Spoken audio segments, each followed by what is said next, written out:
উনি আমাকে ব্যবহার করছে কেন আমাকে বিয়ের দাবিতে চাচার বাড়িতে অনশনে বসেছেন ভাতিজি।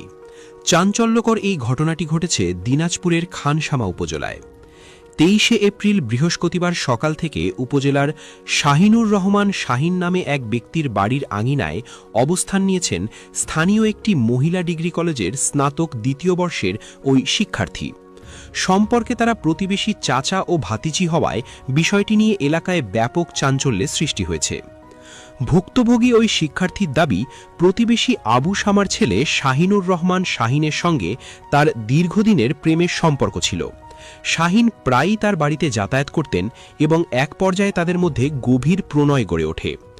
সম্পর্কে সেই ধারাবাহিকতায় শাহিন তাকে বিয়ের প্রতিশ্রুতিও দিয়েছিলেন, কিন্তু সম্প্রতি সে কোনো প্রকার আগাম আভাস ছাড়াই হুট করে অন্য এক নারীকে বিয়ে করে ঘরে তোলেন। এই খবর পাওয়ার পর মানসিকভাবে ভেঙে পড়েন ওই শিক্ষার্থী। প্রচণ্ড মানসিক চাপে তিনি অসুস্থ হয়ে হাসপাতালে ভর্তি পর্যন্ত হয়েছিলেন। হাসপাতাল থেকে চিকিৎসা নিয়ে সুস্থ হওয়ার পরপরই কোনো উপায়ন্তর না দেখে নিজের অধিকার আদায়ের লক্ষ্যে শাহিনের বাড়িতে হাজির হন তিনি। ওই কলেজ ছাত্রীর ভাষ্যমতে তাদের দীর্ঘদিনের সম্পর্কের সপক্ষে পর্যাপ্ত তথ্য ও প্রমাণ তার কাছে সংরক্ষিত রয়েছে। তিনি অভিযোগ করেন, শাহিন এখন সবকিছু অস্বীকার করছেন এবং অন্য কাউকে বিয়ে করে সংসার শুরু করেছেন।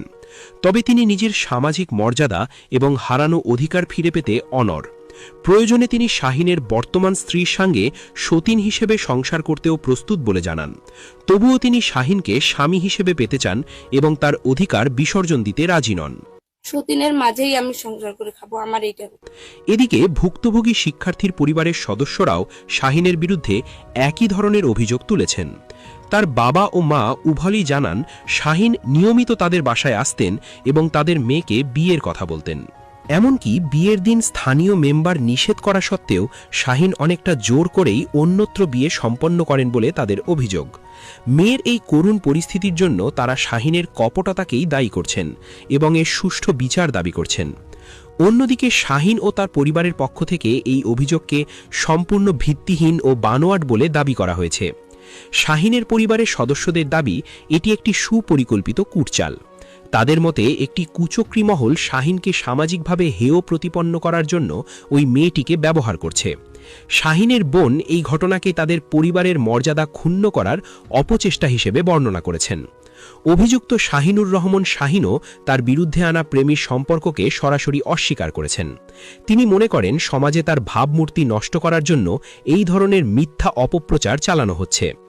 খানসামা থানার ভারপ্রাপ্ত কর্মকর্তা আব্দুল বাসেত সর্দার এই বিষয়ে জানিয়েছেন, পুরো ঘটনাটি পুলিশের নজরে এসেছে। তিনি বলেন, বিষয়টি সুষ্ঠু তদন্তের জন্য ওই শিক্ষার্থীর সঙ্গে বিস্তারিত কথা বলা প্রয়োজন। উভয় পক্ষের বক্তব্য শুনে এবং ঘটনার সত্যতা যাচাই করে প্রয়োজনীয় আইনানুগ ব্যবস্থা গ্রহণ করা হবে বলে তিনি আশ্বাস দেন। এখন এই ঘটনাটি পুরো খানসামা উপজেলায় আলোচনার প্রধান বিষয় হয়ে পরিণত হয়েছে।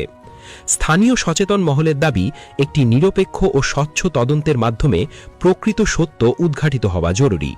যদি শাহিন দোষী হন তবে তাকে আইনের আওতায় আনা উচিত, আর যদি এর পেছনে কোনো কূটচাল থেকে থাকে তবে তাও উন্মোচন করা প্রয়োজন। একটি মেয়ের জীবন ও সামাজিক মর্যাদা এবং একটি পরিবারের সম্মান জড়িয়ে থাকায় বিষয়টি অত্যন্ত সংবেদনশীল হয়ে দাঁড়িয়েছে। এলাকাবাসী এই সমস্যার একটি সম্মানজনক ও আইনগত সমাধানের অপেক্ষায় রয়েছেন। এখন দেখার বিষয়, প্রশাসনের হস্তক্ষেপে এই জটিল পরিস্থিতির অবসান কিভাবে ঘটে।